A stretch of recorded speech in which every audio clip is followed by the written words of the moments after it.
pessoal, trago aqui mais um tema muito importante para a vivência prática na advocacia. Dia 24/11, o CNJ editou uma autorização, uma regulação, autorizando o uso da audiência de custódia por videoconferência. Pessoal, antes de mais nada, é muito importante entendermos a natureza, o objetivo e o que destina a audiência de custódia. Aquele indivíduo preso, depois de colhidos seus depoimentos em sede de delegacia, cabe à autoridade policial direcionar aquele flagranteado na presença do juiz no prazo de 24 horas. Esse juiz, ao ter acesso a esse indivíduo, analisará se houve tortura, maus-trato, as circunstâncias da prisão, como se deu, se o crime comporta uma prisão preventiva, analisará todo esse contexto, na presença do seu advogado, bem como na presença do órgão acusador. É nesse momento que o juiz consegue visualizar na figura do flagranteado qualquer circunstância de maus-trato, de tortura. Com isso, permite com que a defesa formule os seus primeiros requerimentos numa marcha processual. Ainda não estamos falando de processo, mas é muito importante esse momento, tanto para o flagranteado quanto para a defesa. O Ministério Público vai requerer fazer os seus requerimentos, na maioria das vezes pela prisão preventiva. O advogado vai demonstrar a ausência dos requisitos para uma prisão preventiva e pedir, de regra, a liberdade.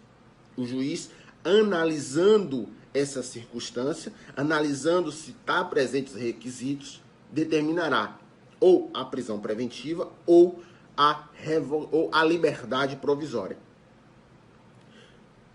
Muito importante destacar aqui que a regra é a liberdade, subsidiariamente o 319 e algumas das outras medidas cautelares. Mas basicamente é essa a finalidade da audiência de custódia. É o momento esperado tanto pelo advogado, tanto pelo flagranteado, tanto pela sua família. Pelo flagranteado é o momento dele demonstrar, dele trazer, dele falar, ou até mesmo corporalmente, dele demonstrar as suas violações aos seus direitos constitucionais. Ao advogado é o momento de requerer a liberdade do seu cliente, a liberdade provisória do seu cliente. É o momento dele explicar, ele demonstrar em documentos, em falas, que não estão presentes nenhum requisito para aquela prisão. E para a família é a esperança de que o advogado, ao cruzar as portas da delegacia ou daquela central de flagrantes, que ele traga consigo o alvará de soltura do seu ente querido. O procedimento, porque é de suma importância, tanto para o advogado, tanto para o flagranteado. Talvez para o Ministério Público não tenha a tamanha importância que tem para as outras partes envolvidas. Afinal de contas, todo o Ministério Público, bem abonado, sentado na sua cadeira, é muito simples requerer a prisão daquele indivíduo.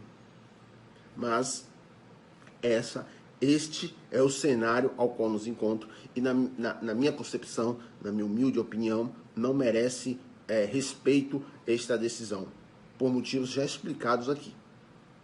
Entendendo a natureza e o objetivo de que se destina a audiência de custódia, mas esse desvirtuamento da finalidade da prisão. Qual desvirtuamento? A prisão, ela é meio instrumental para um processo. Se esse instrumento para o processo não tem objetividade, não é o objetivo principal, ela não merece ser prosperada. A liberdade é a regra. O indivíduo ele vai passar pelo curso do processo penal. Ele vai ser processado, ele vai responder criminalmente, ele está constituindo advogado, ele não oferece risco à ordem pública, objetivos esse que o Ministério Público, na esmagadora maioria, não demonstra. Então, cabe ao magistrado aplicar a liberdade provisória e não passar por cima desses objetivos. Tivemos uma mudança sistemática. Voltamos como era feito antigamente.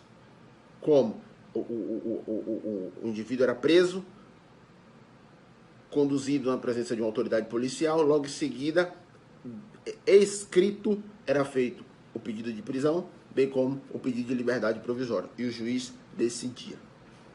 Agora foi autorizado o uso da audiência de videoconferência para audiência de custódia. O que, na minha concepção, não me parece acertado. Por quê? Há estados, já há muitos lugares em que as audiências já acontecem normalmente. Júris midiáticos já estão acontecendo, diligências em cartórios já estão acontecendo, audiências de instrução e julgamento já estão acontecendo.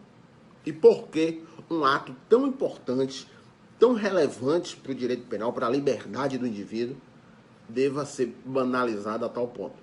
Entendo perfeitamente a situação ao qual o país passa, ao qual passamos, né, durante essa pandemia.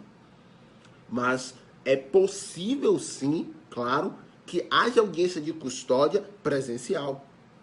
As proteções de máscara, álcool em gel, divisória, distanciamento das mesas, são medidas acessíveis a todo e qualquer lugar.